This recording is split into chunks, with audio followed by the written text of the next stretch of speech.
We're at the halfway point of a hot, arid summer, and with the slightest spark, the vegetation could ignite into flames.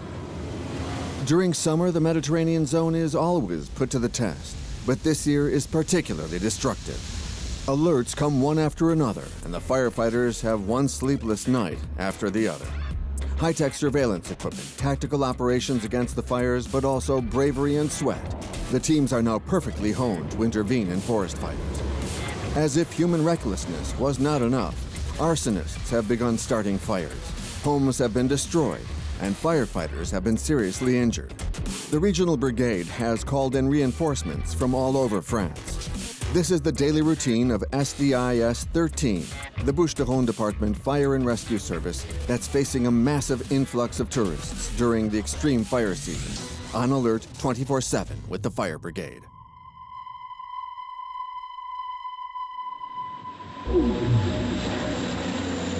Today, the Mistral is blowing hard, and summer is often synonymous with incendiary disasters. Since this morning, 3 fires have already destroyed 1,700 acres near the giant fuel tanks at Fos-sur-Mer. To protect the tanks, the firefighters must pour water on them. 100 firefighters are already on the site. The day is already quite complicated for the Bouches-du-Rhône Fire Department, without counting the 310th fire of the year that will push them to their limits. It's 3:09. A lookout spots some suspicious smoke. The alarm is confirmed by a thermal surveillance camera that locates a fire igniting between the plateau of Arbois and the A7 motorway that serves Marseille. At 3:15, 6 minutes after the alarm, firefighters intervene. But it's already too late. In a few minutes, the biggest fire of the decade has begun, lit by a cigarette butt. This fire threatens Marseille and its suburbs. Greater Marseille counts 1.5 million inhabitants. It's the strategic center of the PACA region, with its highways, its airport, and its TGV station. Around its outer limits, large forests with scattered homes are an ideal terrain for fires. Like every year at the beginning of fire season, local fire brigades call in reinforcements from less threatened departments. But today, not even this will be enough, because the fire at Fos-sur-Mer, combined with the other fires, have already drained the available workforce.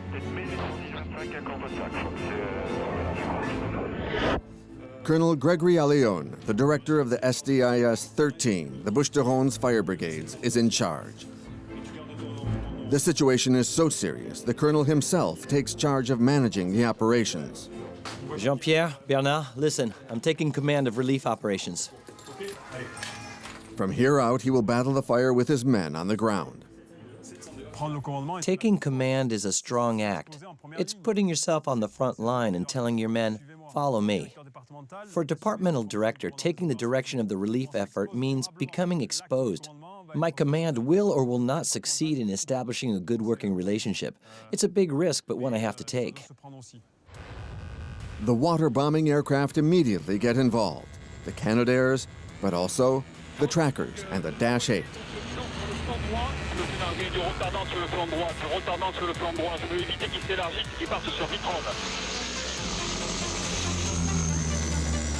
I'm starting with 2 operations. The trackers and the Dash are dropping fire retardant on the right flank.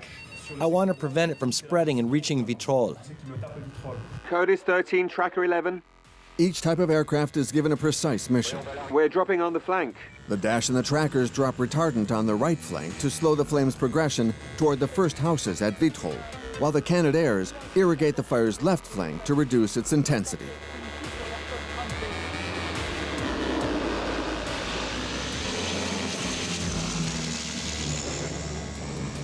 This is where I'm at. Any orders for the fire retardant team? No, not yet, but we'll get there. You can start making suggestions now. We have to find ourselves a window of opportunity, and no matter how small, when it arrives, we strike. Colonel Allione's tactic is to channel the fire, then gradually decrease its width. Once the front line of flames is reduced, it will have lost its force. Firefighters can then simply block its path. Okay, let's get moving. Je prends le commandement de l'opération de secours. I'm taking command of relief operations against the fire in Rognac. For the colonel, it's double or nothing. In case of an accident, he alone assumes the responsibility with the population and the local authorities. The fire in Rognac keeps spreading on the Vitrolles plateau. It's progressing by hundreds of yards. The Canadaires are trying to stop it, but can't.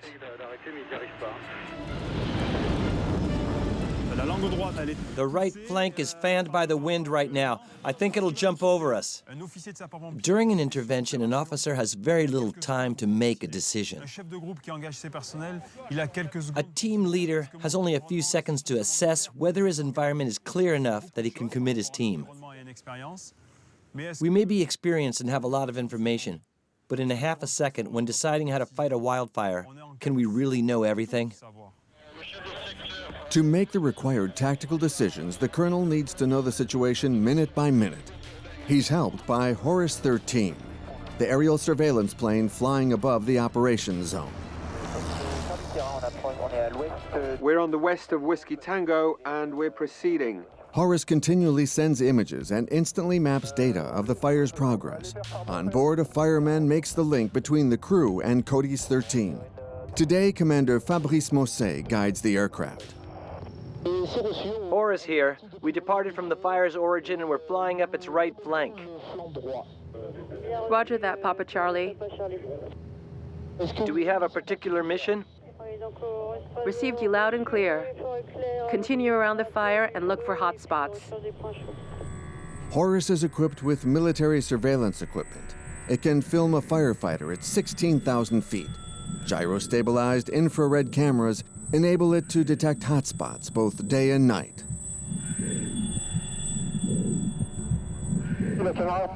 The onboard camera is located outside and contains 3 lenses which can film either in wide angle or close-up, normal, or infrared vision. You can see the flames and where the hotspots are. Thanks to all this information, we can guide the teams on the ground. I'm at the Vitrolles radar. The CCF 115 just arrived. I'm sending it to the hottest sector, to the R114. This August 10th, the vegetation is so flammable, the wind is so violent, the fire has so much energy that the firefighters will be overwhelmed. We've had a very, very dry winter. It didn't rain. The dry vegetation is a real issue. It's ready to flame up. That's the first difficulty. The second is that the wind is very strong in the afternoon. It can blow up to 60 miles per hour. Originating in an anticyclone in the Atlantic, a northwest wind passes through France to be sucked in by a low-pressure area in the north of Italy. In the narrow passage between the Alps and Massif Central, the wind dries and accelerates. It's a strong mistral, lashing the south of France. As commander of relief operations, Colonel Allione gets the code name COS Lancelot 13. Aboard the Dragon helicopter, he will oversee the operation zone and guide the squadron of Pelicans, the Canadaires. Codis, Horus, we zoom on what?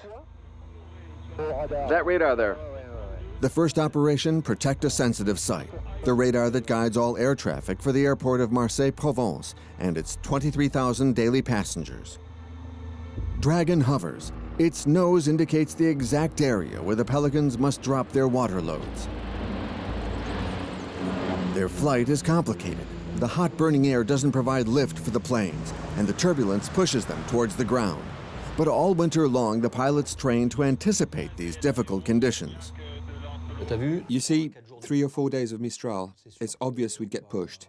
You see how the water went backwards? We dropped it at the end of the line, and it still fell right in the middle. Leader, you have the 2 Pelicans above you. Do you copy? Copy that. The first drop's a little short. The water is pulled over the cliffs and struggles to reach its target. Dragon adjusts its position by a few yards. The wind is blowing 60 miles per hour. We'll drop at the last possible moment, so the water gets carried to the fire by the wind. The Pelicans must drop their loads after the cliff and let the wind carry the water to the target. Picture the water coming out and getting pushed back. It'll help you predict when to start the drop. Sometimes you need to fly right by the spot and drop the water a second later so it lands where you want. Colonel Alion's first goal is achieved. The flames were diverted from the radar. However, on the Arbois Plateau, the situation looks tougher. This plateau is a nightmare for firefighters.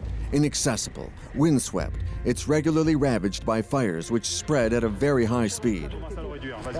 Yeah, go ahead. Go by foot. Then things get even more complicated, because in addition to Martigues and Fos-sur-Mer, other fires are igniting in the region, complicating Colonel Alion's mission. The Coss pulled out both Pelicans to go fight a fire in Var. The water bomber aircraft are national resources. They belong to the civil security services and not to the fire brigade. When needed, they're sent to firefighters in all regions of France. Today, they have to fly to the Var. The Rognac fire threatens highly urbanized areas. On the right flank, the residential and commercial area of Vitrolles. On the left flank, the Paris-Marseille TGV line and its 50,000 daily passengers. Straight ahead, Marseille. The left flank is spreading fast on the Arbois Plateau. C'est un feu qui surprend. The fire is surprising, unpredictable, eruptive, and keeps spreading exponentially. It's a unique type of fire. At the fire's front line, the thermal radiation can produce up to 1 gigawatt, the level of energy of a nuclear power reactor. Firefighters know that it is useless to try to intervene here. When we arrive on the plateau and the fire's already there, it's moving too fast. We can't get in front of it. That would be incredibly dangerous. The wall of flame sometimes reaches 1,800 degrees Fahrenheit. We absolutely can't fight it from the front. There's no other solution than to let the fire cross over the Arbois Plateau. Colonel Allion boxes in the right and left flanks, protecting the homes while reducing the width of the flames' front line, hour after hour. A good tactician knows that sometimes you have to lose before you can win, leaving some places burned to better concentrate forces. And then, finally, when the fire has weakened, a strong position, well supplied with water, will allow you to stop the fire.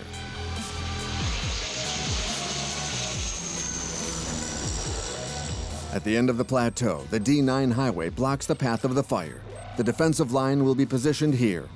This is the perfect place to strike the final blow. We need the D9 closed. The fire will come to die on this asphalt. Colonel Squillery is on the scene. We arrived on the D9 with our vehicles, but we're hindered by the traffic. The road hasn't been closed yet. I need confirmation the D9 is closed. It's 5:30 and Dragon guides the Pelicans' water drops. Their mission, reduce the virulence of the fire's front line. The cars are taking the D9 the wrong way. They're trying to escape. 6 p.m. The Rognac fire is no longer a distant threat confined to the woods. On the D9, it charges the firefighters' defensive line, preceded by a cloud of burning vegetation.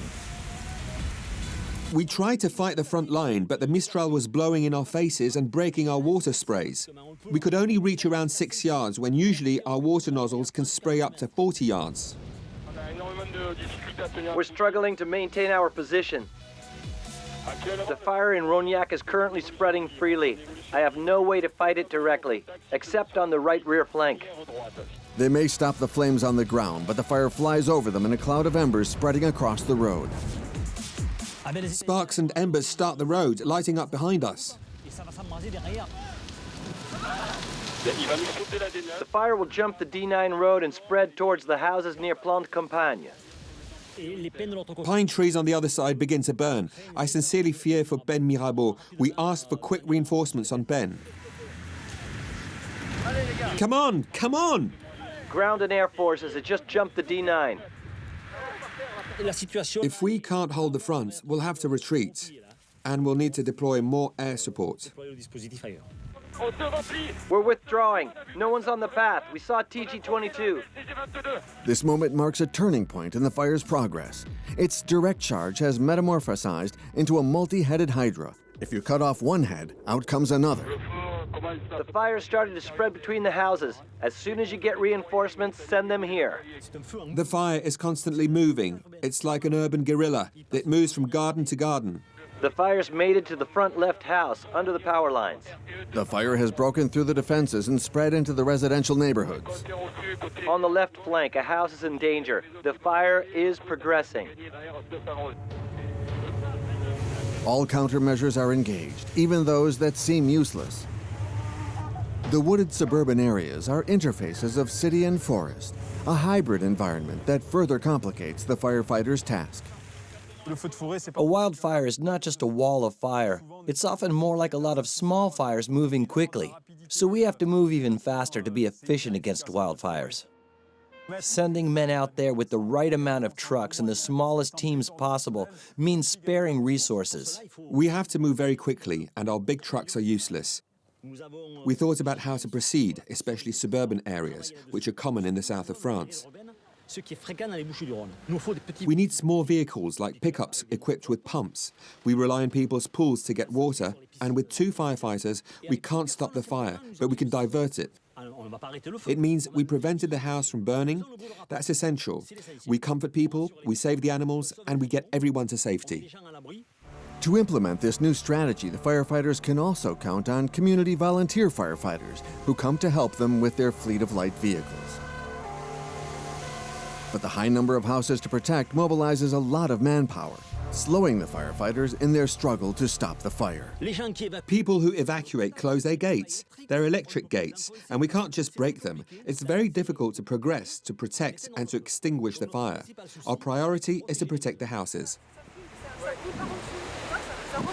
Residents are trying to help defend their homes, but there's so much demand on the water network that there is hardly any water pressure. It's impossible to verify every home. For those whose home will be destroyed, the wait is terrible. The right flank of the fire is difficult to handle. We have to deploy a lot of our resources to protect the homes, and we don't have a truck for every home. That's impossible. On the road, I see 2 houses on fire. The fire is now so spread out that there are not enough firefighters. Hour after hour, columns of reinforcements arrive from all over France, but their trucks are slow. Code is 13, copy that. We've got 2 departmental columns on arriving soon in the zone. Lancelot 13, Scolari, I'm checking the area to make sure that no one is left in the houses. I'll keep you updated. To continue reconnaissance, Jean-Pierre Squillery gets help from a local resident. I'm going from house to house to see if anyone's inside. Visibility is limited to 20 yards. Everybody's been evacuated except one person in mortal danger. They refuse to evacuate. She's hiding. We're in search.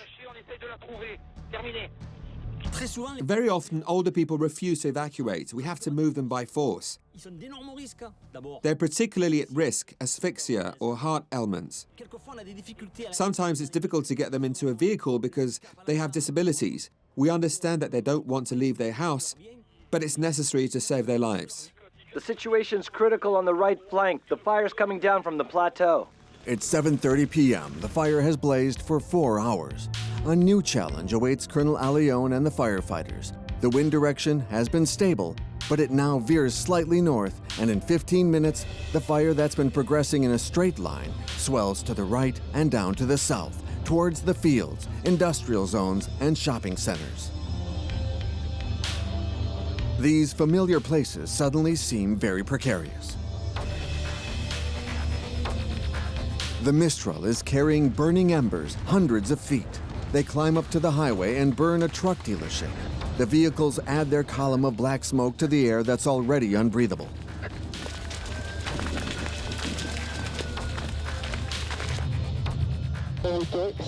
Those greenhouses are burning. That large field is filled with greenhouses. If it spreads from there, it'll reach the houses on the south side. Horus 13 indicates the new fire, but all the trucks and aircraft are busy in other sectors or on other fires.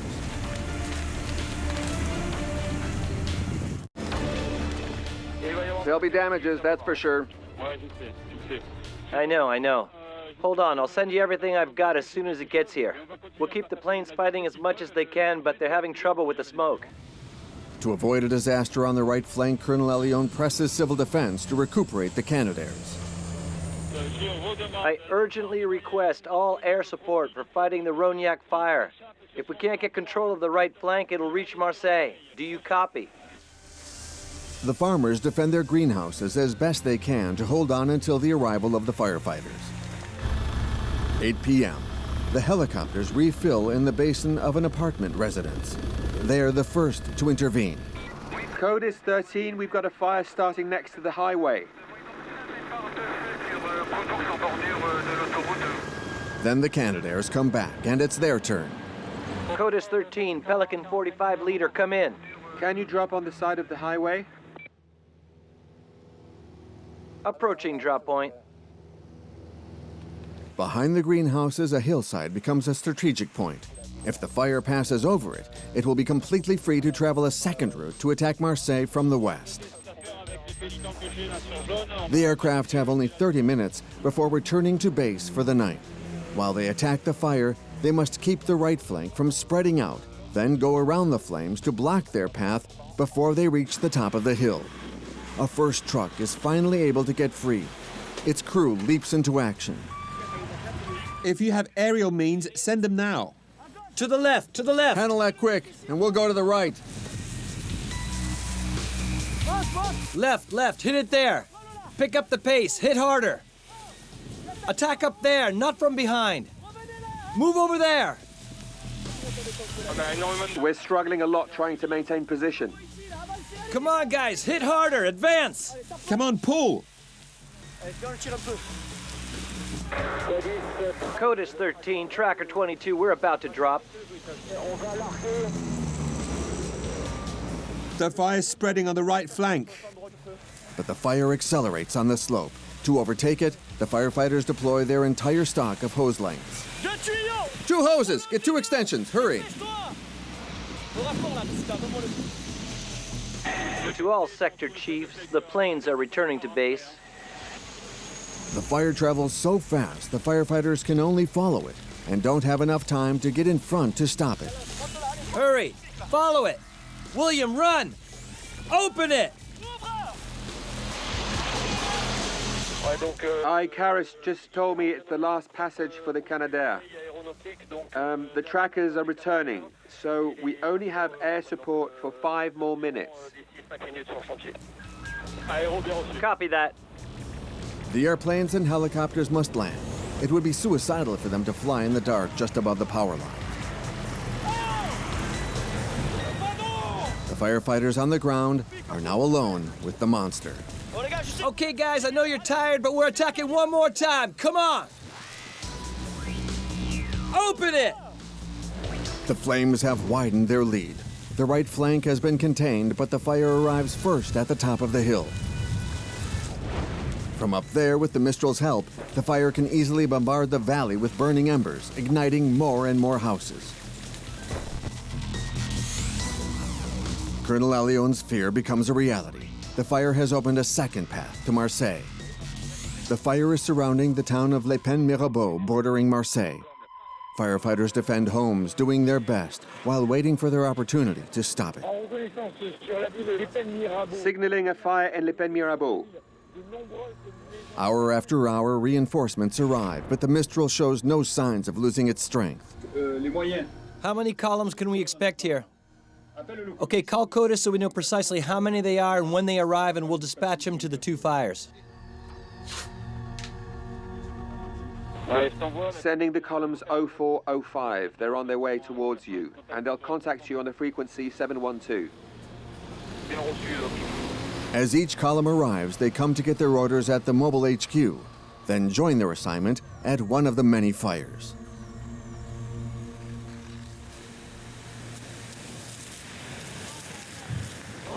The local residents have been evacuated to a municipal center. From there, they watch their neighborhoods being attacked by the flames. The problem is there are too many urgent calls everywhere. We're overwhelmed. The primary school has burned 300 square yards. A restaurant's been destroyed. When the fire arrives, it's going to be bad. Volunteer rescue workers are unequipped to treat the sick patients, so they call their doctors, have pharmacies open, and organize evacuations to hospitals. People support one another. They share information and reassure friends and family who watch the fire on television. Raging after 10 years of silence, the fire attacks the firefighters. At this rate, the fire's going to reach Marseille. A lot of personal vehicles have been destroyed. Rescue vehicles have been damaged also. At the Le Pen Mirabeau fire station, it's 2 a.m., and Gregory Allione comes to support the troops awaiting the arrival of the flames. The specificity of a fire like the one in Rognac is that it developed very violently. It reminds us of the dark days of the 1990s and 2003. When a fire started, it became almost uncontrollable. Sometimes you can't even fight it because it jumps so far that it becomes too large, too violent. Going close endangers the firefighters trying to stop it. A group is planning to cross over the fire to rescue a neighborhood in trouble. Despite the enthusiasm of his men, the group leader has no confidence in this shortcut that has all the signs of a deadly trap, especially since the controller for one of the two water cannons is blocked, which creates a big security problem for the convoy. We've got only one cannon, so you can't do anything? Does it work manually? Yes, it does. The problem is we can't operate it manually. In the smoke, I can't put a guy up there. I'll go. No way. We were already in a hot spot this afternoon. If the thing doesn't work, it doesn't work. We're on a path. There are pine woods left and right. The fire's way too virulent to go in there. I won't send my men to the slaughter. The group leader makes his decision. You don't play the hero if there isn't a very good reason for it. No houses to protect, so we won't take the risk. Anyway, the fire already burnt everything. It's spreading on the left flank. The problem is that the left flank is too far away from us. We can't reach it with our broken cannon, so we'll turn around and be useful in an accessible place. We'll also try to solve our problem with the cannon if possible. As soon as you can, make a U-turn. Give me 2 minutes and I'll find you a place to do that. I don't want a punctured tire. We can't go lower into the fire's fangs. It's impossible. Oh, follow me. The group follows the usual procedure. It signals its availability and requests a new mission. It comes quickly. Today, 8 fires broke out in the Bouches-du-Rhône, and there are even more in the neighboring departments. With a fire like this one, we had all the air support we could get. There were other fires starting elsewhere, so we had to spread our resources to cover the fire in the industrial site over in Fos-sur-Mer, which contains specific products. Hold on. Wait a minute. Suddenly, flames erupt in front of the fire station. What's that? Call the van from X. It's for them. It's an excellent opportunity to remotivate the team and remind them that they know how to put out fires, even without air assets. We often manage to extinguish fires at night. This is when the firefighters give everything they have. We've already been fighting all afternoon, since fires usually start between 11 a.m. and 2 p.m. We've already made a huge effort, and then the guys have to make the final effort at night. Rescue center here. The fire is reaching our position. The fire is reaching the rescue center. Check with your sector chiefs. We need 1 or 2 groups as reinforcements at the fire station. While the battle rages to redirect the fire and protect the station, a distress siren is heard on all radio frequencies. Somewhere in the hills, there are firefighters caught in the blaze. Immediately, a car and a truck are sent to find them, to retrieve them, or at least defend them from the fire. I can't do any more. We can't. We're maxed out. Pack it up. We're not efficient.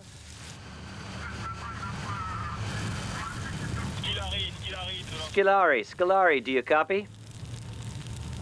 The radio signal is weak in the hills. Drowning in the smoke, the lost team could be killed just a few yards away from their rescuers. It's always vital to know who is working and where. I want news from G1 Aubagne, quick. Finally, good news. The missing crew is heard on the radio.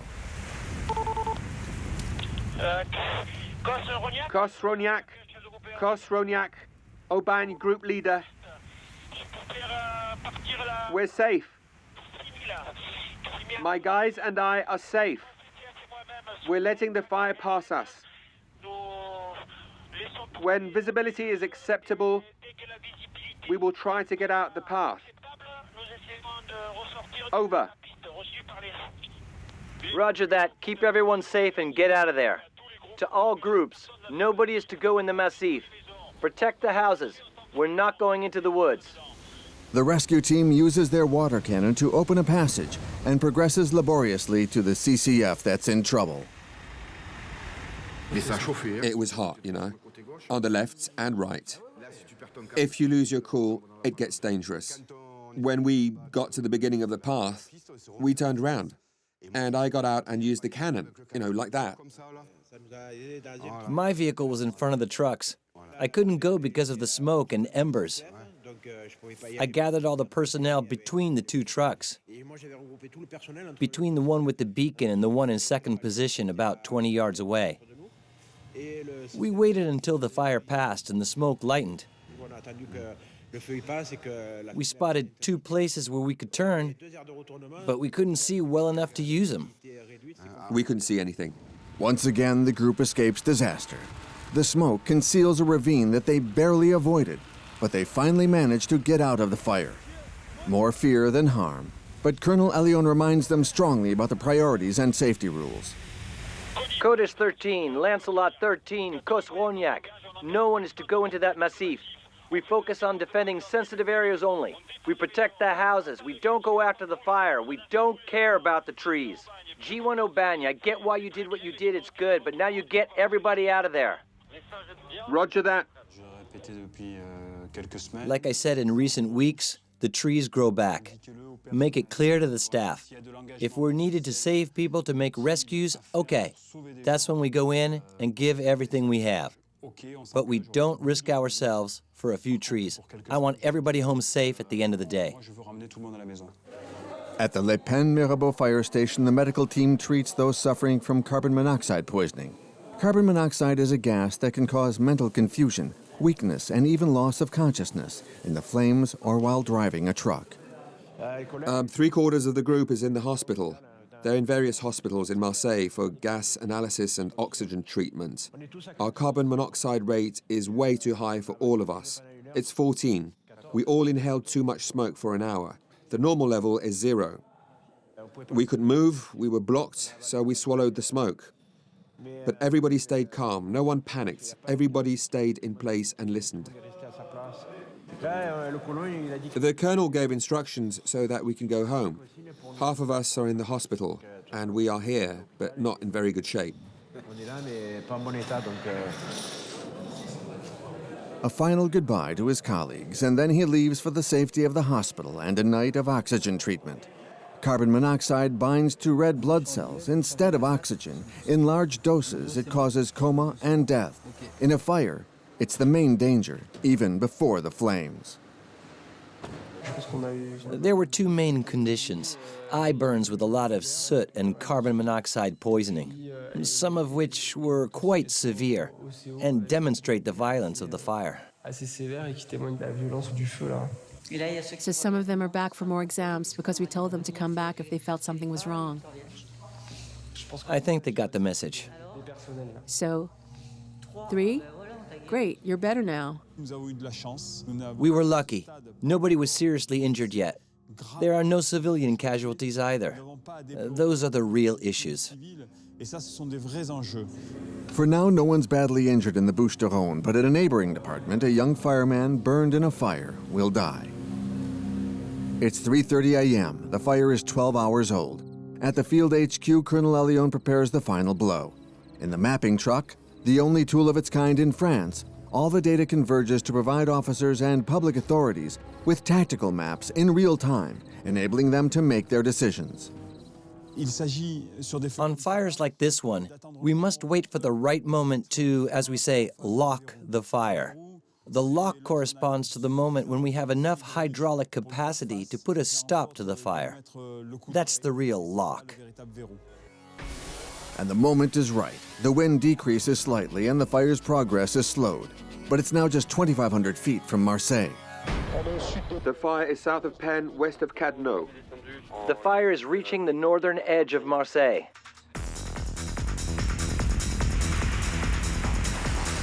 Colonel Alione's tactic is to strike the fire on all fronts to break its lead and even come back to spots that are not completely out.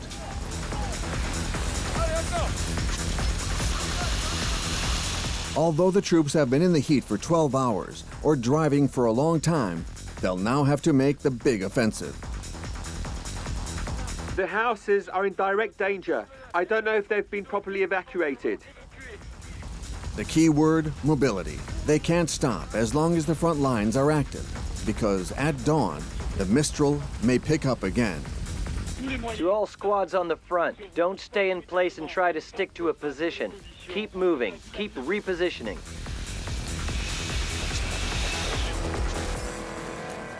Finally, the firefighters' determination pays off. Despite its branching off, the fire's progress has stopped. Marseille can now be considered out of danger. 5:30 a.m. at Mobile HQ, Colonel Allione evaluates the situation with the reinforcements and Marseille's Marine Fire Battalion. Let's reopen all the highways. Let's get them open. You can pass the message on. In fact, the fire is far from over. As day begins, temperatures will rise, the wind will pick up, and the infernal monster will reignite. Actually, they contained it. But we have to treat the edges, or it'll start again. Near the ex-TGV train station, many spots are smoldering. They're just waiting to flame up. The stakes are high. There's the Paris-Marseille SNCF station and Europe's largest commercial center, Plan de Campagne. It's the region's economic center, stocking millions of euros in goods. We'll lock up the D6 all the way to Plan de Campagne, but in this direction, you can leave it open. That way, Plan de Campagne is not completely cut off from business. 6 a.m., the fire trucks must patrol urban areas to protect the homes, and the Canadaires cannot yet take off. Colonel Allione requests the intervention of the Tactical Fire Unit. Their mission? Set a counterfire that will rapidly surround the dangerous area, creating a wide belt inside of which there's nothing left to burn. We can use tactical burning. I'm a firm believer in these methods. There are moments when, even in the Bouches-du-Rhône, we get overwhelmed and have to resort to these methods. Vincent Pastor, expert forest ranger and tactical fire unit chief, coordinates the operation with his team and reinforcements from the Ardèche department. Ready to go? Thank you for being here, guys. Happy to help.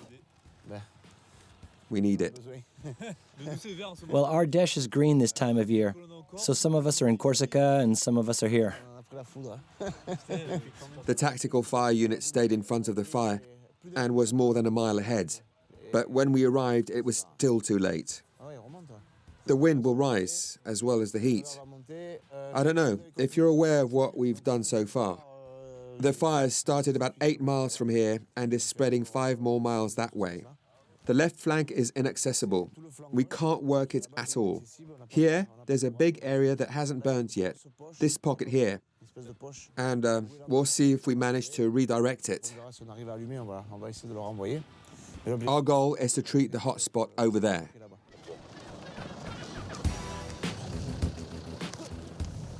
Do you want to realign right now? You're right. If we wait too long, we won't be able to do anything. 33 Tactical Fire Unit. Go ahead, 33. Can you send the CCF our way so we can secure the fire zone? As soon as it's lit, the fire is kept under control by a cannon truck. You never take your eyes off of a tactical fire, and the fire remains controlled. To all personnel in the Tactical Fire Unit, keep watch for jumps. The COS is worried about the fire reaching the homes. They manage urban areas, protect houses and organize evacuations. The Tactical Fire Unit is comprised of 5 fire igniters, or sometimes a group. With one group, we can establish about 1 mile of ignition and help COS stand their ground on the right flank. We light the counterfire to fight against the wildfire. Whenever possible, Vincent tries to protect the young trees. Just the bottom. Just the bottom. Stop. We'll try to preserve it. This activity demands a physical effort. Once you're launched in an intervention, you must hydrate. You may be on the field a long time, 2-3 hours. This intervention can only happen with the authorization of the director and with people who are trained and authorized. You can't improvise being a fire igniter or part of the tactical fire unit. Once the brush is burned, the bulldozers take over and finish cleaning the area.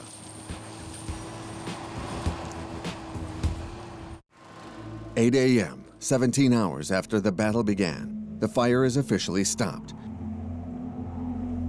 According to Colonel Allione, it's now Commander Michel Maufroy's turn to take command of relief operations.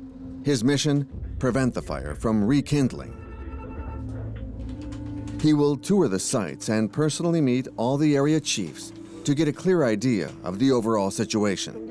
His first visit will be with Fabrice Mosset, who will soon take off again aboard Horus 13. I'll show you the area. I'll show you the hotspots. There are a few houses in very deep valleys. I'm not even sure how people managed to build their houses there. The fire hit them hard. Houses burned and they were hard to reach. It was really dangerous. Michel and Fabrice draw their first conclusions. It's a new type of fire in a new urban environment, demanding new methods in firefighting. When you look at the map, what you see is that you already have a big sprawl, which doesn't help us. We have to react, but we have to work differently. We'll be fighting these fires very close to the population. The Rognac fire proved one thing. Preventing forest fires calls for active participation from the area's inhabitants. The wildfire can't be classified as a natural disaster, so there can't be a decree sanctioning it. So regular vegetation clearing is very important to get a good compensation from the insurer. Clearing means removing all combustible materials near the house to prevent the house from burning and to prevent the fire from spreading from house to house.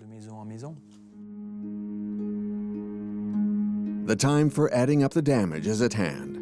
A brand new vocational school, a restaurant, a truck dealership, numerous vehicles, and 35 houses. Millions of euros have been lost. Nature has been disfigured and families ruined. Some thought they could finance their retirement by renting a house on their land. Our project is destroyed. On the bottom, there was a large terrace. And behind that, a kitchen, and a bedroom, and a bathroom. So we'll do something else. We'll work on another house, and maybe we won't have to rebuild that one. Anyway, we won't get back everything we've lost. This is what's left of a lifetime. Only part of a lifetime. After something like this, you start another life. The best way to go on is to stop thinking about what happened and start thinking about what will happen in the future.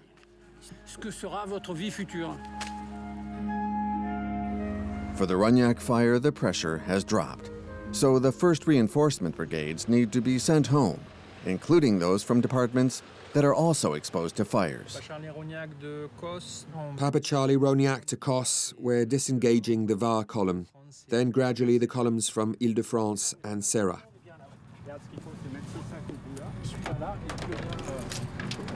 Vehicle packed and ready to go. Get home safely. Thanks for the help. I hope you won't have to come back soon. I hope you're right, and you're very welcome.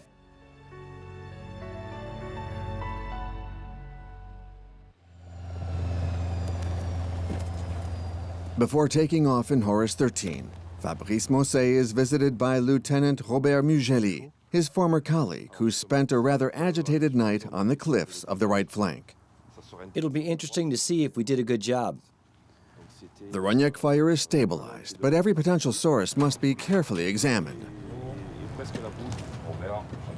Hello, this is a Pratt & Whitney. It's a Canadian 675 horsepower, reliable, much more reliable than piston engines. A piston engine is 3 times heavier. Let's keep that turbine then. The only problem is the price. An engine like this costs 250,000 euros. Wow.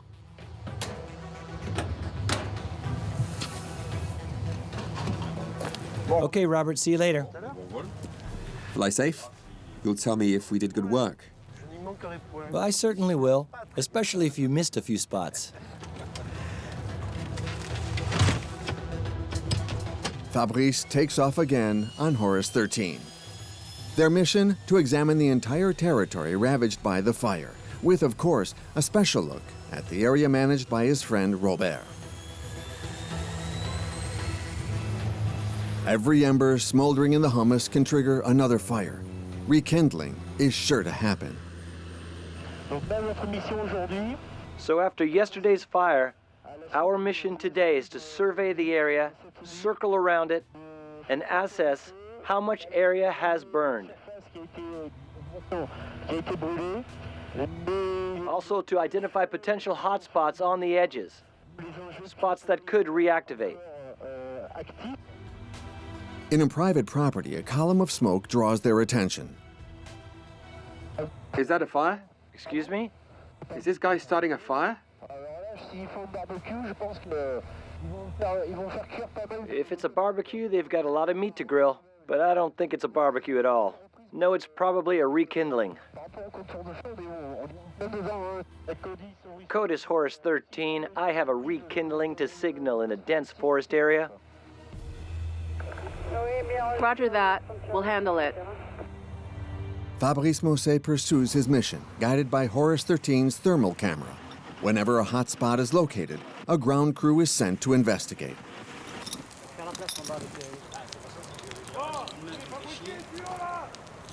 Coming. Smoke rises from the bottom of a steep ravine. It's an opportunity for the rookie firefighters to train hard with the veterans. Be careful because there's retardant everywhere, and if you get some in your eyes, it stings like crazy. Don't go further than 200 yards. Get the hoses in place. Okay, I go over there. Go over there. We have enough space. Do you see any smoke on the other side of the valley? There you go. Have fun. Put your glasses on first to protect your eyes. Be careful.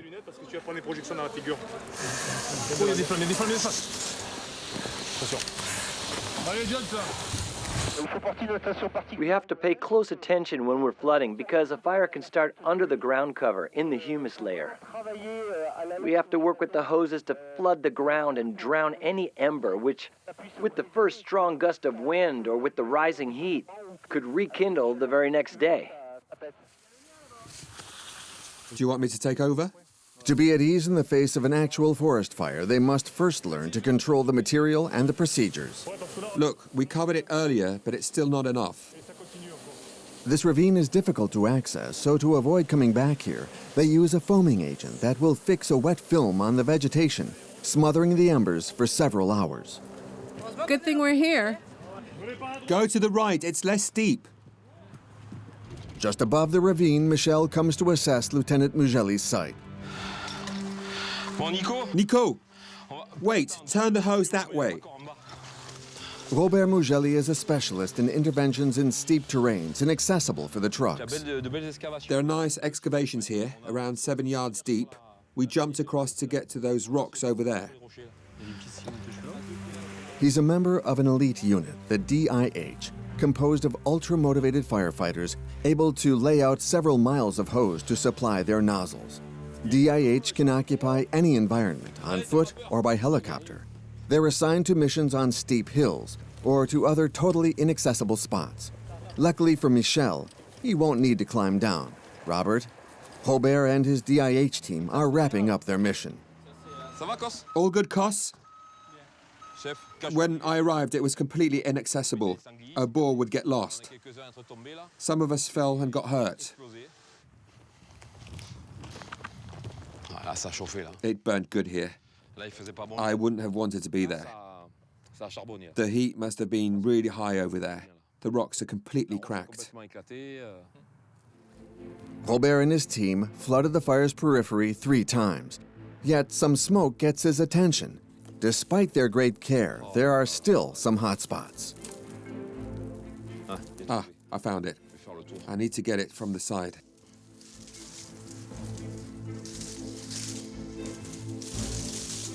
There it is. Once every 10 years, a fire occurs, a monstrous fire that overwhelms the firefighters. They can't stop it. They can only accompany it to protect the people and their homes and choke it out gradually. Lighting a fire is not a job or a political act. It's just a cowardly, easy act.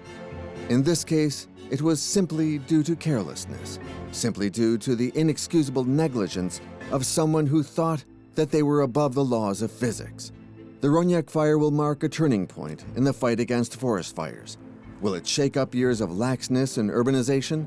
Michel and Robert and all the others will spend 2 weeks preventing the embers from reigniting. But it's only August 11th, and they still have a month to keep up with the compulsive arsonists, the brainless smokers, and other nature lovers.